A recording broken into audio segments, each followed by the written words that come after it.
Janie Bell, aka Zombie Tramp, was a story that I made.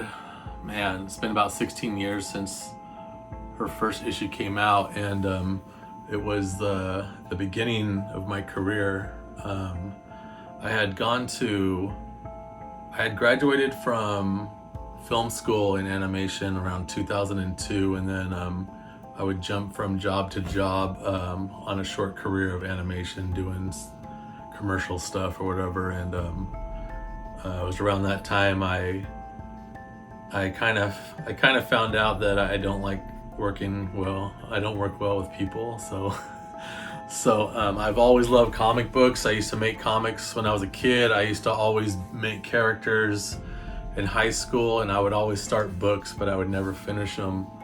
And then I kind of just abandoned everything and got a normal day job, and then one day I'm just like, I gotta do something with an art career. Why did I go to school if I'm not gonna have an art career? So I went to the comic book store for inspiration, and I remember looking around. This is like around the year 2000 and probably 2004 or something like that, 2005. And I remember looking around the comic book store, and I didn't like anything anymore. I was I guess I was done with superhero comics. The stuff that I liked back in the day, of course, was X-Men, and I was a big X-Men and Silver Surfer guy, but it just wasn't. That's not what I was interested anymore. So I kind of started just thinking like, well, what interests me most? And then I went back to film. I like film. I like exploitation films. I like slasher horror movies. Like Pink Flamingo movie, like John Waters stuff or Russ Meyer stuff, and just anything that was like low budget B flick stuff. And I was like, why don't I take the things that I like, and I was always drawing like cute girls and things like that. So I kind of mushed all that together. I was like, well, why don't I make like a portfolio piece, and it'll be a comic book, and then I'll submit it to studios and stuff. So then that's what I did. I took all those elements, and then I drew this character, and I was like, let's make a monster girl, a cute monster girl. I like slasher movies. I like monster movies. So I made this zombie girl, and then I was like, well, if it's gonna keep that genre, of like trash movies and grindhouse stuff, and B flicks, and it's got to have kind of like a cheesy name. So that's when I came up with the name Zombie Tramp.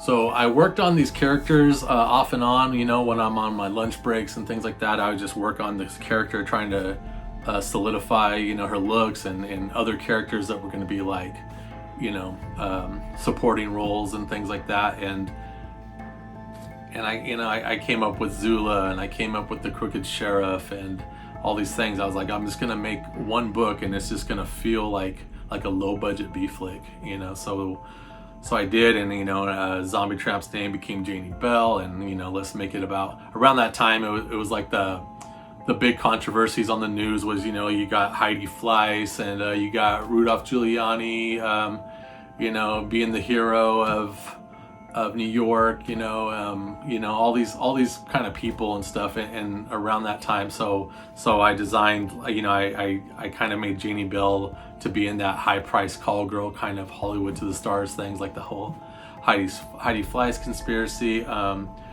The sheriff is kind of designed after Rudolph Giuliani, who at the time people kind of liked him, but as time went on, people didn't like him, so it kind of worked out for me. And then I wanted your typical stereotype kind of voodoo queen, and and I made Zula, this voodoo priestess, and things like that, and then I kind of meshed it all together into this kind of like cheesy B flick grindhouse kind of story.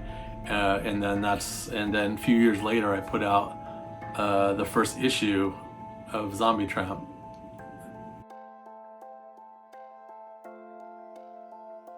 So it was around 2008, 2009-ish is when I was invited by a friend at the time to go to San Diego Comic-Con and just chill at his table and bring that book to sell. And at the time I didn't even print any. I was just drawing it, putting samples on DeviantArt and things like that. And then so I was like, okay, well, I'm just gonna make some copies. And I went to like I can't remember the name of the printer at the time. I think it was a printer in New Jersey or something like that, but maybe Comics Press or something like that. Anyways, but yeah, so I made only 80 books, and then the caption on the cover, it was Zombie Tramp, and it said she'll blow your brains out.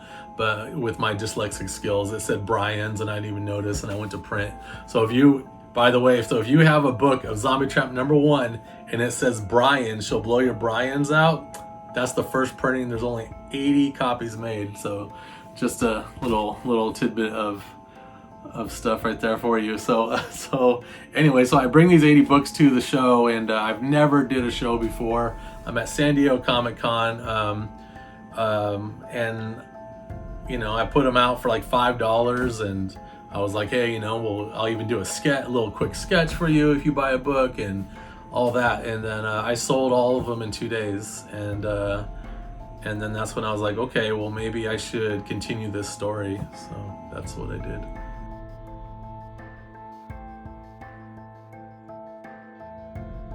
All right, so time goes by.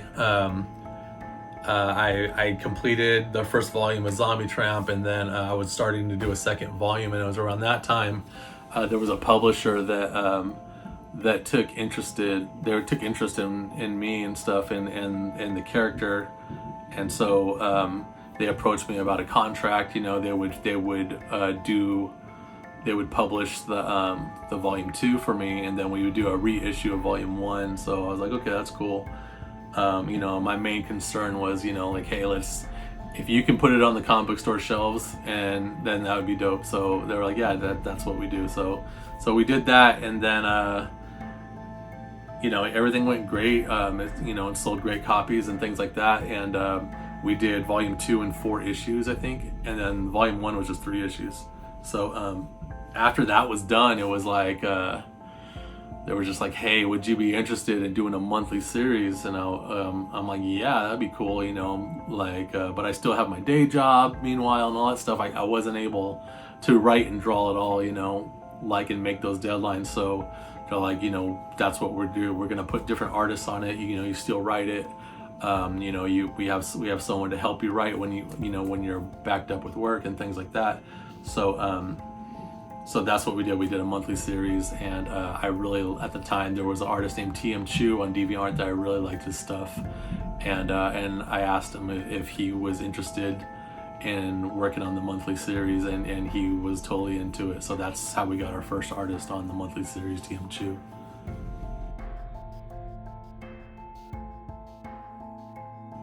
All right, so time goes by, on and on. Things were really going really well for Zombie Tramp, and I would be doing like 13 shows or 14 shows a year at conventions, and I had finally quit my day job, and it was crazy. Zombie Tramp was at its height popularity, and meanwhile it was kind of like it kind of became like being with the publisher and thing like that, like too many cooks in the kitchen. There was, I felt there was problems with it or whatever, but not to get too much into it, but I ended up leaving. I left Zombie Tramp behind and walked away, and I started my own publishing company, Still Ill Comics, and our flagship for that was Sad Girl Psycho Baby. And meanwhile, I was still dealing with how am I going to get the rights back to Zombie Tramp. So then, we got that taken care of. We got the rights back. It was like a 2-year battle, or whatever. We got the rights back, and then we brought her home to our new home, which is Still Ill Comics. And I started issue 56B because it was just supposed to be an epilogue of issue 56 of the monthly series, because the monthly series issue 56 was the very last Zombie Tramp story of Janie Bell, and that's the last one I wrote before I walked away. And that was Janie Bell becoming human, finally walking away into the sunset with the guy she loves, and everything was like a happy ending. And so I made 56B, which was supposed to be just an epilogue, but it became a whole issue. And that was everything starts going bad, like, her love, Oscar was infected from her, and everything got worse and worse. She lost her baby, and then she ended up, just trying to take her own life. And then once she did that, she woke up and she was a zombie again. And it was sad for the character, but it was awesome for me because I hadn't written anything for her in a couple years, and I had all that built up in my head, and I was able to write the day we got the rights back to Zombie Tramp, I wrote that script that night, just sitting up in bed on my phone. And it was just exciting to start writing her character and to think about how she thinks and all that. It was great.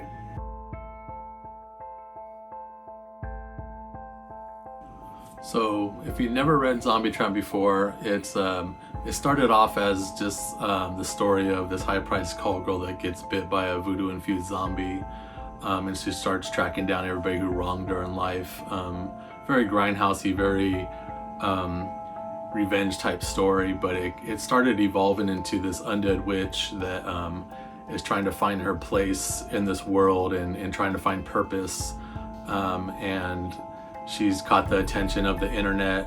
She's like a myth, like Bigfoot and things like that. She pops up on websites as the Zombie Tramp, and she's also got the attention of the Kaiju Queen, who is the queen of monsters, and she sees Janie Bell as a threat to her throne. So she's always trying to figure out a way to get rid of Janie Bell, like she has with people who threatened her throne centuries before.